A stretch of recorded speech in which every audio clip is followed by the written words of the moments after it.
Good morning, boys and girls. All right. So we are on chapter 6 in front desk. Where we left off, a little bit mini cliffhanger.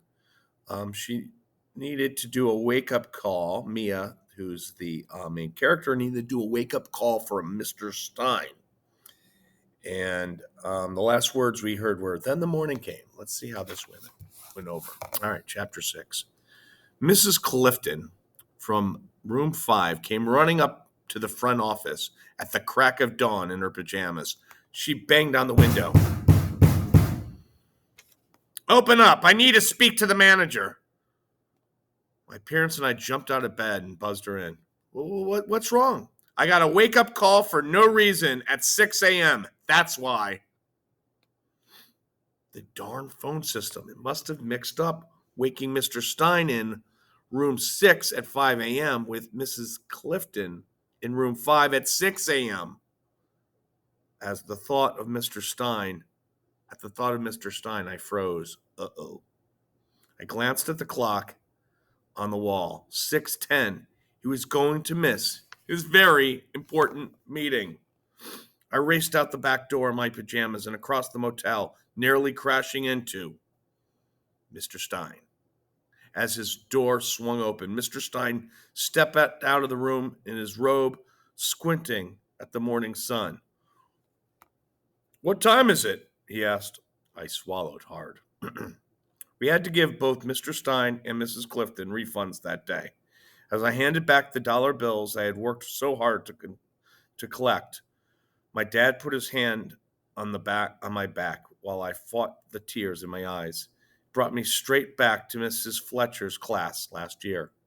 Mrs. Fletcher was my 4th grade teacher at my last school, and every week she gave us a spelling quiz. Whoever got all the words right got to hold this special notebook for the day. Ooh, wow. The cover was rubber, but it looked and smelled like a giant bar of chocolate. You could keep it a whole day, too, which meant anytime you wanted, you could sniff the delicious chocolatey scent. The notebook was filled with little messages and jokes that all the past winners had written down and that the rest of us couldn't read. It was like belonging to a special club. Everyone wanted in on this club, and so did I. But then I started getting my quizzes back and seeing all my mistakes, and the chocolate notebook became as reachable as the moon. I stopped looking at it, stopped even thinking about it, until one day, toward the end of the year, Mrs. Fletcher called my name. "The winner today is Mia," Mrs. Fletcher announced. The entire class spun around to look at me. They couldn't believe that some kid from China who was still learning English could win, and neither could I. There had to be some kind of mistake, but there was no mistake in it. Mrs. Fletcher was walking straight over to me with the notebook. She placed it in my trembling hands, and I held the notebook up to my nose and breathed in deep. As the rich chocolatey smell swirled up my nose, I wanted to cry. I was so happy. Then I looked up and saw Mrs. Fletcher's face. She was back at her desk, and she was looking over the spelling quizzes again. Something was wrong. "Wait a minute.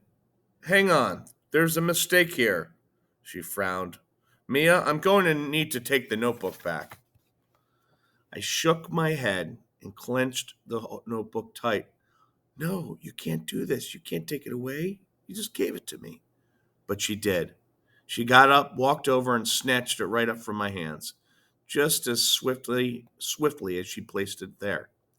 The velvety chocolate scent, along with the pride in my belly, disappeared. That's what giving Mr. Stein and Mrs. Clifton back their money felt like that day. As I watched the hills slip away, the money I had worked so hard for on my first day at as I left the I'm sorry, as I should wear my glasses.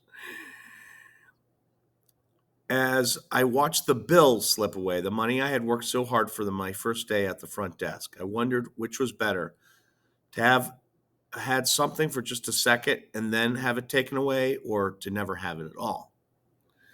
Mr. Yao came by with his son, Jason, later that day. We weren't expecting him, but Since it was his motel, he could pop in at any time if he wanted.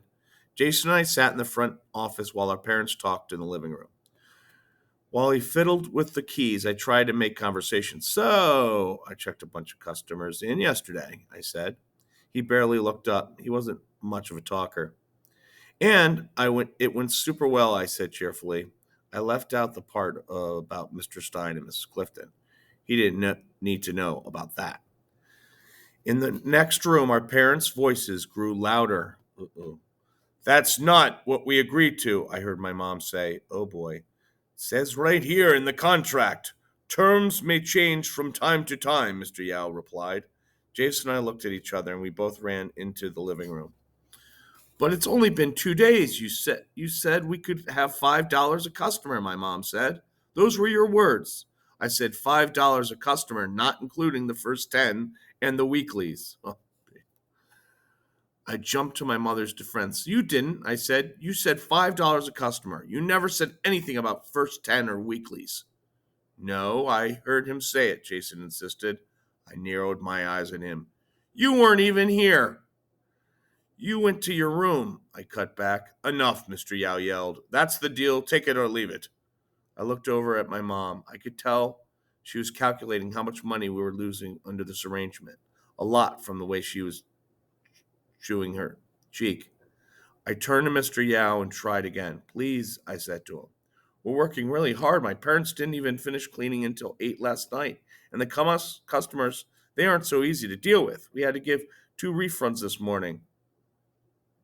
Mr. Yao's eyes bulged. I felt myself shrink from an alpha to an omega. You had given 2 refunds? I hit my lip and nodded. You're paying for those refunds, he fumed. My dad opened his mouth to protest and closed it. Go ahead, Mr. Yao. Just say a word. There are 10,000 other immigrants who will take your job in 2 seconds. The blood drained from my father's face. We want the job, he quickly reassured Mr. Yao. Please, sir, we still really want the job. The corners of Mr. Yao's mouth turned. On their way out, Jason leaned over. He had a smug look on his face. 2 refunds, huh? I thought your day went super well yesterday. Huh? I felt my ears begin to boil. All right, that is chapter 6. Chapter 7 tomorrow. All right, have a good day.